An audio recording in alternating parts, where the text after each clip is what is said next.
दैवत्वको अनुभव गर्न उदार विचारको विकास गर। भगवान श्री सत्य साई बाबाले 24 जुलाई 2002 गुरु पूर्णिमाको अवसरमा दिनुभएको दिव्य सम्भाषण। रातमा चन्द्रमाले धरतीलाई उज्यालो बनाउँछ, सूर्यले दिनमा धरतीलाई उज्यालो बनाउँछ, धर्मले तीनै लोक उज्यालो बनाउँछ, एउटा ज्ञानी पुत्रले सम्पूर्ण कुल नै उज्जवल बनाउँछ। तर यी सबै क्षणिक र अल्पकालीन संसारसँग सम्बन्धित छन्। कन्नाड भन्ने विद्वानले ईश्वर सर्वव्यापी हुनुहुन्छ भन्ने सत्यलाई अनुभव गरी पुनरुत्थान गरे। अनोरणीय महत्त्व महियान। कन्नाडले प्रत्येक परमाणुमा भगवान विराजमान हुनुहुन्छ भन्ने बुझेका थिए। उनले भगवानलाई अनुस्वरूप भनी बयान पनि गरेका थिए। परमाणु बिना यो संसार बन्न सक्दैन। सुरुमा संसारमा केही पनि थिएन।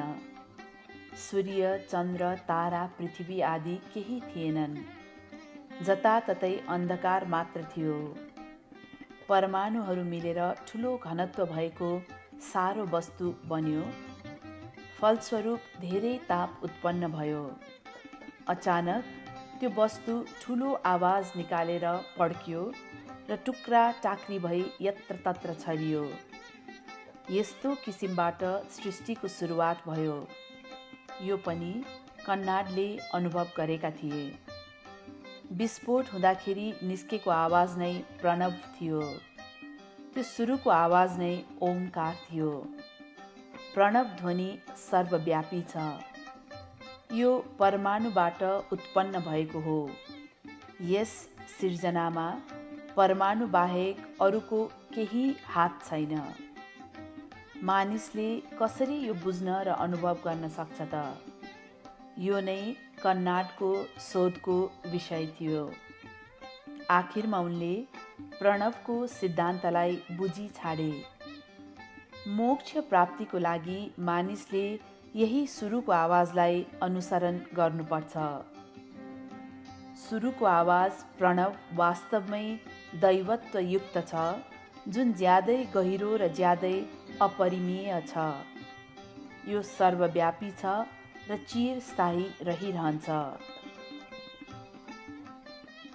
यो सत्यलाई कन्नाडले पुनरुत्थान गरे। प्रणवबाटै सूर्य, चन्द्र, पृथ्वी र आकाश आदि बन्यो। सम्पूर्ण सृजनाको पूर्वाधार नै परमाणु हो। प्रत्येक मानव स्वरूप परमाणुका संयोजन हुन्। परमाणु बिनाको कुनै वस्तु नै छैन। तर आधुनिक मानिसहरू परमाणुको यो रहस्यलाई बुझ्न सक्दैनन्।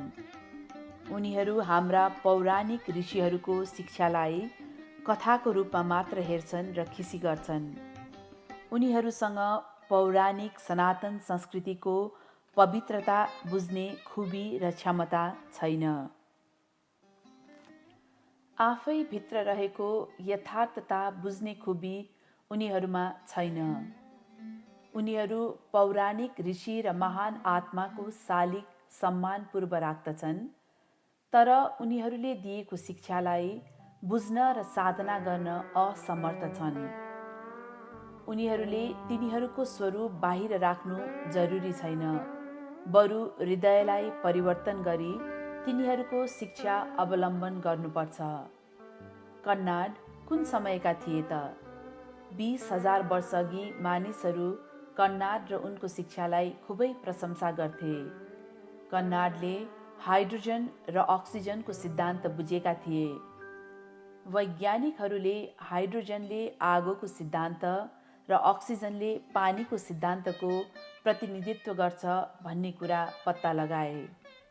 आज मानिसहरू वैज्ञानिकहरूले पत्ता लगाएका वस्तुसँग आश्रित छन्, तर हाम्रा ऋषिहरूले आफ्नो अनुभवबाट ज्ञात गरेका महान सत्य बुझ्न र कदर गर्न सक्दैनन्। मानिसले परमाणुको शक्तिबारे कसरी बुझ्न सक्छ? परमाणु भौतिक आँखाले देख्न सकिँदैन, तर यो जताततै छ। हामीले पिउने पानी, खाने खाना, बोल्ने शब्द, सुन्ने आवाज सबै चिजमा परमाणु व्याप्त छ। यद्यपि मानिस परमाणुलाई नै कुल्चिन्छ, परमाणु नै खान्छ, परमाणु नै पिउँछ, तर ऊ त्यसको रहस्य बुझ्न सक्दैन। अनि वैज्ञानिकहरूले मात्र परमाणुको स्वभावमा अनुसन्धान गर्न सक्छन् भन्ने सोच्दछ। पारमाण्विक पद्धति अति पवित्र छ। यसमा उचित शोध गरेमा सबैले दैवत्व बुझ्न सक्छन्। यो नै कन्नाडको शिक्षा थियो। तर आजकल कसैले पनि पारमाण्विक पद्धति बुझ्नको लागि उचित शोध गर्दैनन्। मानिसहरू भौतिकवादलाई प्राथमिकता दिई बाँचिरहेका छन्। एकपटक सम्राट शिवाजी र उनका मन्त्री साँझपख घुमफिर गर्दै थिए। घुम्दै जाँदा तिनीहरू बौद्ध भिक्षु सामुन्ने पुगे। शिवाजीले तुरुन्त मुकुट हटाएर भिक्षुको चरणमा ढोग्नुभयो। मन्त्रीलाई यो कुरा मन परेन। उनले सम्राट शिवाजीलाई एउटा साधारण भिक्षुलाई खुट्टामा ढोगेर आफ्नो इज्जत आफै घटाउँदैछन् भन्ने सोच्यो। सम्राटले मन्त्रीको भावना बुझे र उसलाई राम्रो शिक्षा दिने विचार गरे। शिवाजी धर्मको मार्ग अनुसरण गर्ने त्यागी र आदर्श सम्राट थिए। एक दिन उनले मन्त्रीलाई बोकाको, मानिसको र भेडाको टाउको ल्याउन आदेश दिए।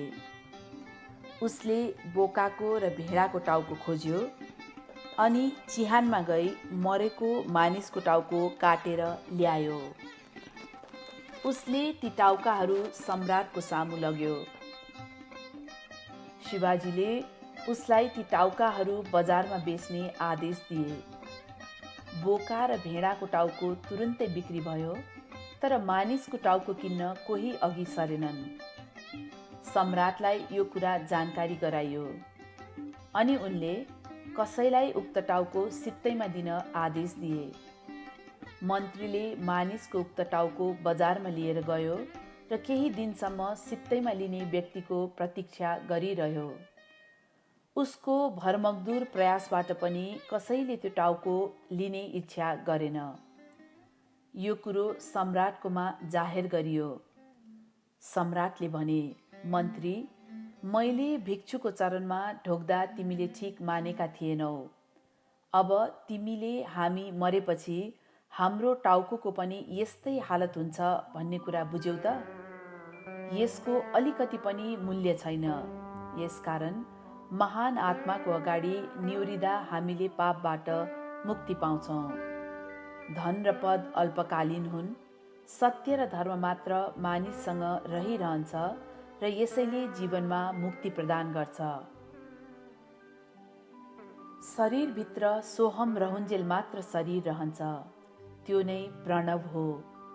त्यो नै परमाणुमा रहेको शक्ति हो। दैवत्वभित्र यो शक्ति उत्पन्न हुन्छ। कसैले यसलाई सृजना गर्न सक्दैन। यो सत्यलाई कन्नाडले पुनरुत्थान गरेका थिए। परमाणुको शक्ति बुझ्न धेरै नै गाह्रो छ। भगवान परमाणुको स्वरूपमा हुनुहुन्छ। सम्पूर्ण संसार नै परमाणुको उदाहरण हो। शून्य र ध्वनि परमाणुका व्यक्त स्वरूप हुन्। त्यसकारण परमाणुको सिद्धान्तलाई बेवास्ता नगर। यसभित्र ठूलो शक्ति छ। लामो समयदेखि वैज्ञानिकहरूले यस सिद्धान्तलाई परीक्षण गरिरहेका छन्। परमाणुलाई आफ्नो स्रोतमा फर्कन 22,000 करोड वर्ष लाग्छ। यो ज्यादै अनौठो छ। यो रहस्यलाई बुझ्न मानिसहरू असक्षम छन्। पृथ्वी सूर्यलाई परिक्रमा गर्दै आफ्नै अक्षमा घुम्छ। यस्तो रहस्यप्रति को उत्तरदायी छ त? कसैले यसलाई वर्णन गर्न सक्दैन। पृथ्वी आफ्नै अक्षरेखामा घुम्ने भएकोले नै दिन र रात भएका हुन्। यसले सूर्यलाई परिक्रमा गर्ने भएकोले नै हाम्रो शरीरको लागि चाहिने आवश्यक पदार्थ प्राप्त गर्न हामी समर्थ भएका हौँ। यो दैवी इच्छा हो जुन यी सबैप्रति उत्तरदायी छ। संसारको भलाइको लागि यो दैवी गुरु योजना हो। आजसम्म कसैले पनि अणुशक्तिबारे पूर्ण रूपमा बुझ्न सकेका छैनन्। मानिसहरू परमाणुसँग जीवन छैन भन्ने सोच्दछन्। यो गलत धारणा हो। समग्र संसारमा व्याप्त जीवन शक्ति परमाणुमा पनि हुन्छ। यसकारण भगवान सूक्ष्म रूपदेखि समग्र रूपसम्म सबैमा हुनुहुन्छ भनेर भन्न सकिन्छ। सृष्टिको रहस्य बुझ्न मानिसले प्रयत्न गर्नुपर्छ। मानिसले आफ्ना उत्तरदायित्वहरू पहिचान गरी त्यसै बमोजिम आचरण गर्नुपर्छ। मानिसले परमाणुको सिद्धान्त अनिवार्य रूपमा बुझ्नै पर्छ। उसले यो बुझ्यो भने परमाणु नै भगवान हो भन्ने बुझ्न पनि सक्नेछ। परमाणुमा रहेको जीवन सिद्धान्त नै ब्रह्माण्डभरि व्याप्त छ। कन्नाडले परमाणुको सिद्धान्त राम्रोसँग बुझेपछि मात्र दैवत्व बुझ्न सकिन्छ भनेका थिए। तिमीहरूले मुट्ठी बन्द गर्दा धेरै परमाणुहरू समातिएका हुन्छन्। मुट्ठी खोल्दा परमाणुहरू विभिन्न दिशातिर जान्छन्। परमाणुहरूबाट निस्केको प्रणवको ध्वनि तिनीहरूभन्दा पनि सूक्ष्म हुन्छन्। भक्तहरू भगवानलाई प्रार्थना गर्छन्। कोही प्रार्थनाको फलप्रति शङ्का गर्छन्। तर यथार्थमा जुनसुकै ठुला काम पनि प्रार्थनाद्वारा पुरा हुन्छ। यसले असम्भवलाई सम्भव तुल्याउँछ। यहाँ सानो उदाहरण प्रस्तुत छ। 10 दिनदेखि मेरो गाला सुन्निरहेको छ। म कहिले औषधि सेवन गर्दिनँ। हिजो यहाँ उपस्थित सबै भक्तहरूको ध्यान मेरो गालामा गएको पाएँ, ममा होइन। तिनीहरू स्वामीको गालाको सुन्नेको नघटेकोले र पीडाको कारण धेरै समय भित्र बसेकाले आत्तिरहेका थिए। विदाईको सन्देश दिएपछि म आफ्नो कक्षमा फर्केँ। म विश्राम गर्दै थिएँ। केही भक्तहरूले मैले कमसेकम गुरु पूर्णिमासम्म आफ्नै बारेमा ख्याल राख्नका लागि प्रार्थना गर्दै थिए। तिनीहरू सबैको प्रार्थना म समक्ष पुगेको छ। म बिहान उठ्दा सुन्निएको गाला पूर्ण ठिक भइसकेको थियो र अलिकति पनि पीडाको अनुभव थिएन। यथार्थमा मैले सन्चो गराउने इच्छा राखेको थिइनँ, तर आफै सन्चो भयो। यो भक्तहरूको प्रार्थनाको परिणाम हो। हिजो धेरैले खाना खाएनन्। आँखाभरि आँसु पारेर तिनीहरूले अनवरत प्रार्थना गरिरहे। मैले एकछिन तिनीहरूबारे विचार गरेँ। मैले आफ्नो बारेमा ख्याल राख्नुपर्छ भन्ने इच्छा कहिल्यै राखेको छैन। म यो कहिल्यै गर्दिनँ पनि। किन? सञ्जय साहनीले चित्तबुझ्दो तरिकाले भनेका छन्, म र तिमी एकै हौ। तिमी म भन्दा फरक छैनौ। यो मेरो शरीर होइन, तिम्रै हो। त्यसकारण यो शरीरको ख्याल राख्ने जिम्मेवारी पनि तिम्रै हो। म कहिले पनि मेरो शरीर र स्वास्थ्यको बारेमा चिन्ता गर्दिनँ। म आफ्नो शरीरको लागि यस्तो होस् भनेर कहिल्यै पनि सङ्कल्प गर्दिनँ। मेरो टाउकोदेखि खुट्टाको औँलासम्म कतै पनि स्वार्थ छैन। यसकारण म र तिमी एकै हौँ भन्ने कुरा म दृढतापूर्वक तिमीलाई भन्दछु। हरेक मानिस उही पारमाण्विक शक्ति सम्पन्न छ। यसलाई बुझ्न धेरै प्रयास गर्नुपर्छ। पौराणिक कालदेखि मानिसहरू भगवानलाई मूर्तिकै रूपमा पूजा गर्न अभ्यस्त भइरहे। तिमीहरू राम र कृष्णको मूर्ति पूजा गर्छौ, तर के तिमीहरूले उनीहरूको शारीरिक स्वरूप देखेका छौ? छैनौ। तिमीहरू ईश्वरलाई पूजा गर्छौ, तर के तिमीहरू ईश्वरलाई देख्न सक्छौ त? राम, कृष्ण र ईश्वरको विभिन्न स्वरूप जताततै विद्यमान छ, तर मानिसहरू आफ्नो सङ्कीर्ण विचारले गर्दा उनीहरूलाई देख्न सक्दैनन्। हृदयको विस्तार नै ईश्वर हो। सङ्कीर्ण विचार मृत्यु हो। सङ्कीर्ण विचार भएको मानिस जिउँदो लास समान हो। सबैसँग सधैँ उदार विचार राख्नुपर्छ। विस्तृत भावनाको अनुभव गरेमा हरेकको हृदयमा दैवत्व विराजमान रहेको पाउँछौ। प्राचीन कालमा ऋषिमुनिहरूले विभिन्न प्रकारका आध्यात्मिक साधना गर्थे। कन्नाडले पनि तप गरेका थिए। अन्तमा उनले आफू परमाणुबाट नै उत्पन्न भएको र यसैमा समाहित हुने कुरा बुझे। उनले शरीरको आसक्ति त्यागे। आजकलका मानिसहरू भौतिकवादी जीवन जिउँछन् र आफ्नै मात्र स्वार्थपूर्तिको लागि प्रयास गर्दछन्। मानिसमा स्वार्थको लेस मात्र रहन्जेलसम्म उसले परमाणुमा रहेको दैवी सिद्धान्तलाई बुझ्न सक्दैन। जो कोहीले पनि जप, ध्यान, तप गर्न सक्छ, तर हरेकको दिमाग सधैँ परमाणुको सिद्धान्तमा अटल रहनुपर्छ। हरेक चिज यसैमा निहित छ।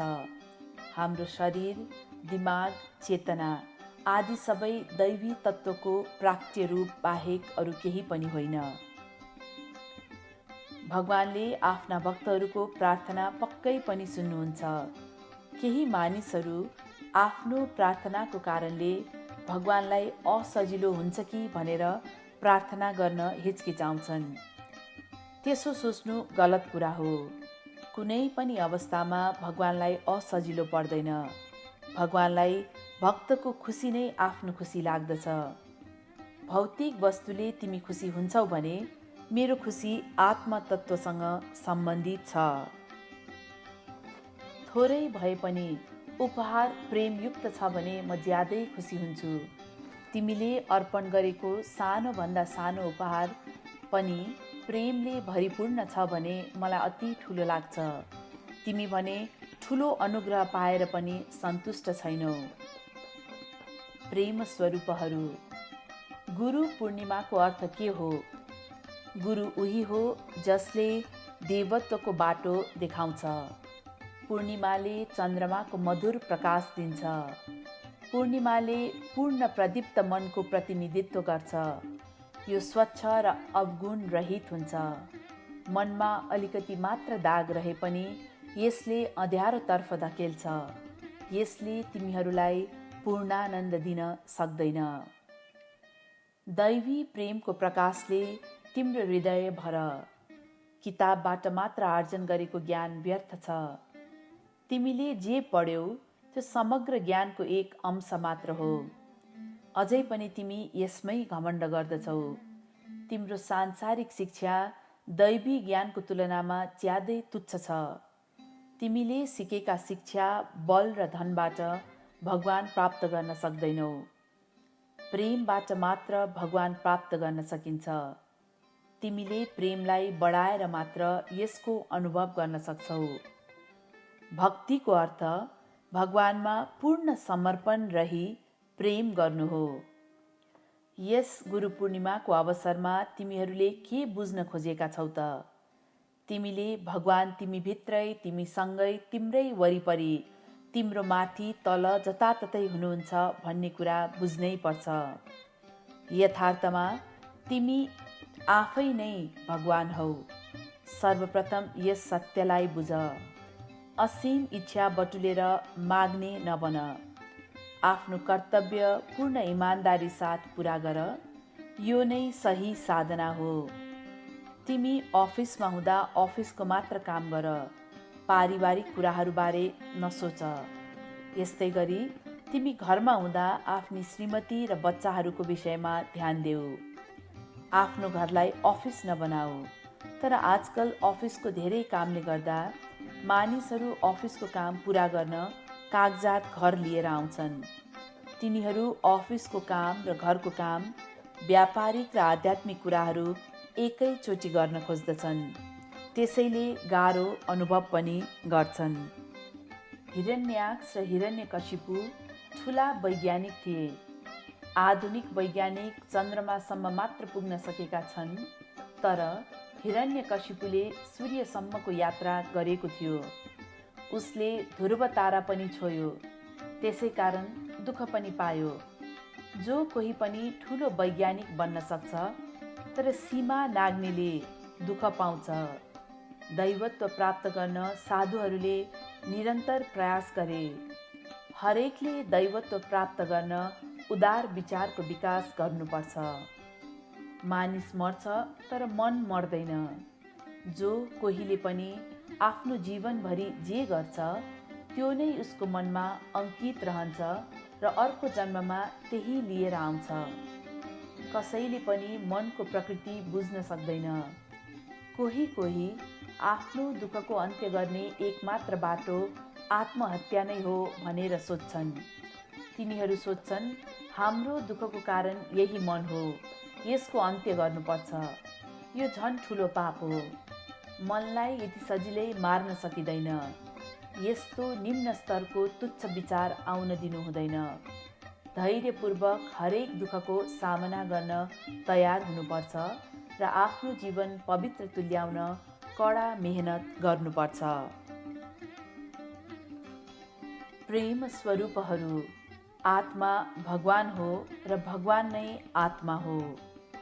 प्रहलादले भनेका थिए, कहिल्यै पनि भगवान यहाँ हुनुहुन्छ त्यहाँ हुनुहुन्न भनेर दुविधामा नपर। तिमीले उहाँलाई जहाँ खोज्छौ त्यही नै पाउनेछौ। आत्मा जन्म र मृत्यु बिनाको शाश्वत छ। यसको न सुरु हुन्छ न मध्य न अन्त्य नै। हरेक जीवको साक्षी भावमा रहेको यो सर्वव्यापी छ। यसकारण मानिसले म भगवान हुँ, शरीर मात्र मर्छ, म न त जन्मन्छु न मर्छु नै भन्ने विश्वासका साथ बाँच्नुपर्छ। बाँचुन्जेल उसले भगवानप्रति मात्र आफ्नो प्रेम समर्पण गर्नुपर्छ। एक दिन एक धनी मानिस शिरडीमा बाबालाई भेट्न आयो। उसले आफ्नो खल्ती नोटले भरेको थियो। बाबाले उसको भक्ति जाँच्ने निर्णय गर्नुभयो। उहाँले श्यामा, जो बाबाको साथै रहनुहुन्थ्यो, श्यामालाई भन्नुभयो, मलाई तुरुन्त 5 रुपियाँ आवश्यक पर्यो, पटेलसँग मागेर ल्याऊ। केही समयपछि पटेल घरमा छैन भन्दै श्यामा फर्कियो। बाबाले उसलाई अर्कै व्यापारी कहाँ जान भन्नुभयो। ऊ फेरि पनि रित्तै हात फर्कियो। बाबाले उसलाई पुनः अर्कै व्यक्तिकोमा पठाउनुभयो। यो सब थोक गर्नुमा पटेल बहाना मात्र थियो, तर त्यस मानिसले आफ्नो खल्तीबाट 5 रुपियाँ झिकेर दिन सकेन। उसमा त्यागको भावना थिएन। धेरै मानिसहरूलाई पैसा र राजनीति नै भगवान भइरहेको छ। पैसा र राजनीतिले तिनीहरूलाई मृत्युपछि पनि साथ दिन्छ त? तिनीहरूले के पाइरहेका छन्? जीवनको उद्देश्य के हो? मानव जन्म पाएर तुच्छ काममा जीवन खर्च नगर। समाजका लागि केही राम्रा काम गर। मैले यसो भन्दा गलत अर्थ नबुझ। संसारलाई बिगार्ने मुख्य कारक नै राजनीति हो।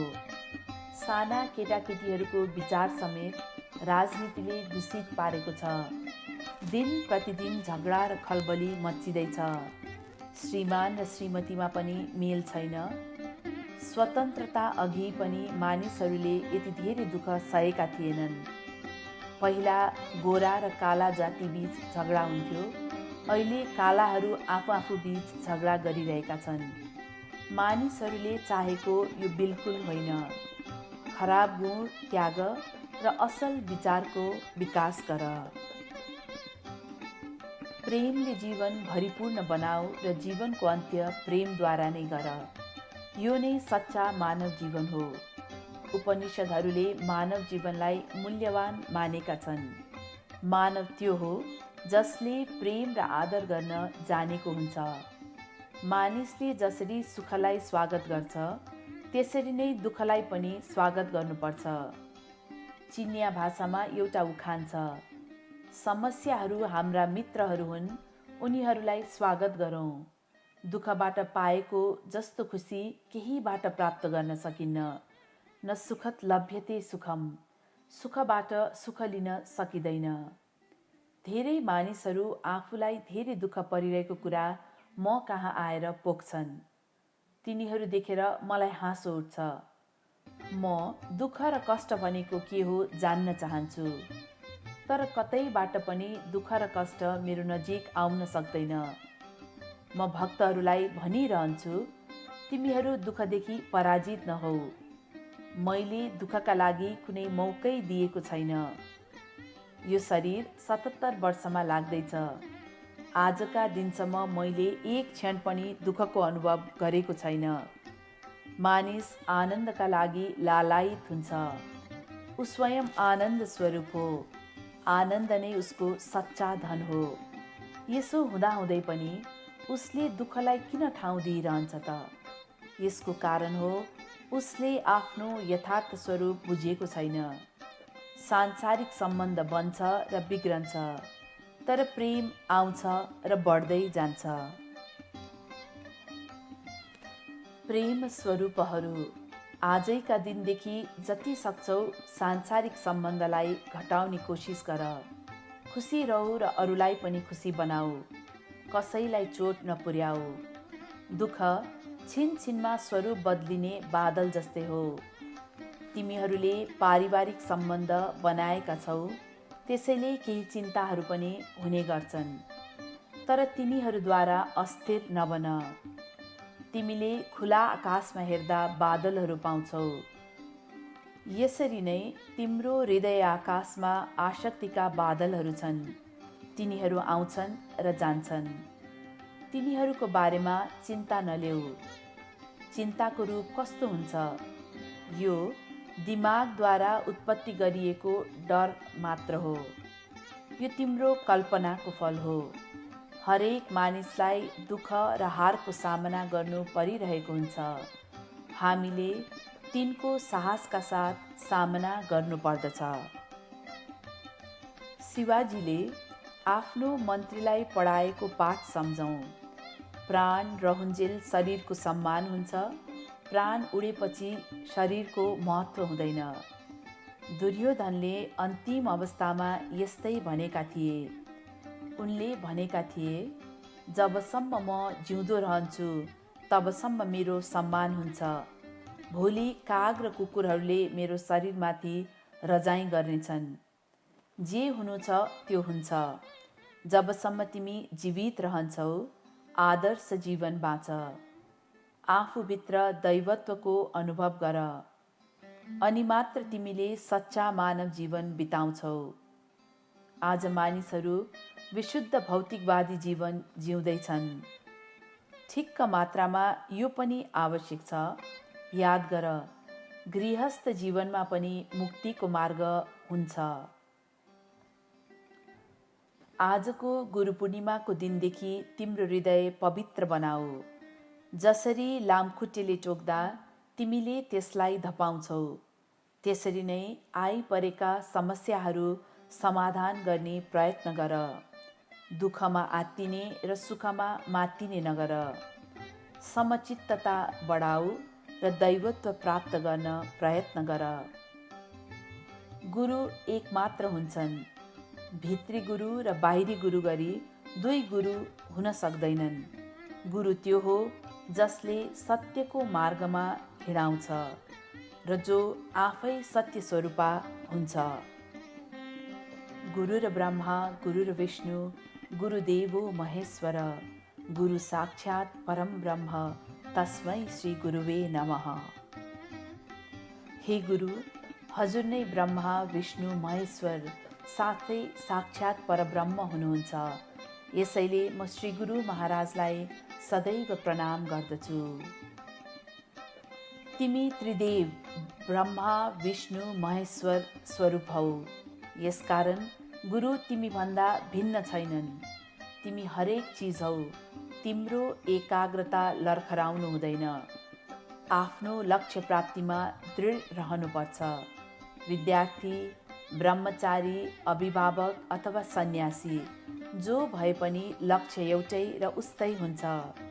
तिम्रो भित्री आवाजले सिकाएको सोहमको सिद्धान्तमा ध्यानपूर्वक विचार गर। अहम ब्रह्मास्मि, म ब्रह्म हुँ भन। यस कथनमा कुनै गलत छैन। कसैले यसो भन्नु अहङ्कार हो भने पनि यथार्थमा यो अहङ्कार होइन, यो अधिकारको कुरा हो। तिमीले आफूलाई केवल मानिस हुँ भन्ने सोच्छौ भने तिमीले आफ्नो अवमूल्यन गरिरहेका छौ। तिमीहरू भगवानको स्वरूप हौ। यस्तो विश्वास बढाऊ र भगवान बन। भगवानमा नराम्रा गुणहरू हुन सक्दैनन्। यसर्थ शुद्ध, स्थिर र स्वार्थरहित जीवन बिताऊ। राम्रो हेर, राम्रो बोल र राम्रो गर। तिमी सबैको आदर्श बन्नुपर्छ। शुद्ध हृदयले पूजा नगरेसम्म कुनै लाभ प्राप्त हुँदैन। तिमीहरू स्वामीलाई पूजा गरिरहेका छौ र कैयौँ वर्षदेखि स्वामीलाई भेटिरहेका छौ, तर तिमीमा कुनै रूपान्तरण भएको छ त? तिमीहरू कुनै उद्देश्य बिना नै आउँछौ र जान्छौ। त्यस्ता व्यक्ति यहाँ आइरहन पर्दैन।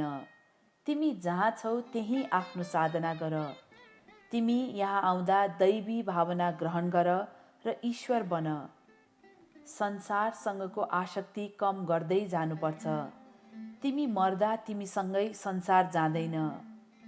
एक मुट्ठी धुलो पनि तिमीले लान सक्दैनौ। तिमीहरूले आर्जन गरेको सद्गुण मात्र लिएर जान सक्छौ। आफ्नो शिक्षक, अग्रज, मातापितालाई आदर गर। मातृदेवो भव, पितृदेवो भव, आचार्य देवो भव, अतिथि देवो भव। आमा बाबु, गुरु र पाहुना देवता समान हुन्। तिनीहरूको आदर गर। सबै भगवानका स्वरूप हुन्। कुकुरमा पनि भगवान हुनुहुन्छ। भगवान सर्वव्यापी हुनुहुन्छ भन्ने विश्वास गर। योभन्दा ठुलो साधना अरू केही छैन। मानिसमा यस्तो विश्वास बढेमा सम्पूर्ण राष्ट्र नै समृद्ध र पवित्र हुने थियो। आफ्नो हृदयलाई दैवी अनुभवले पूर्ण पार। यो नै आज तिमीहरूले जान्नुपर्ने विषय हो। जय साईं राम।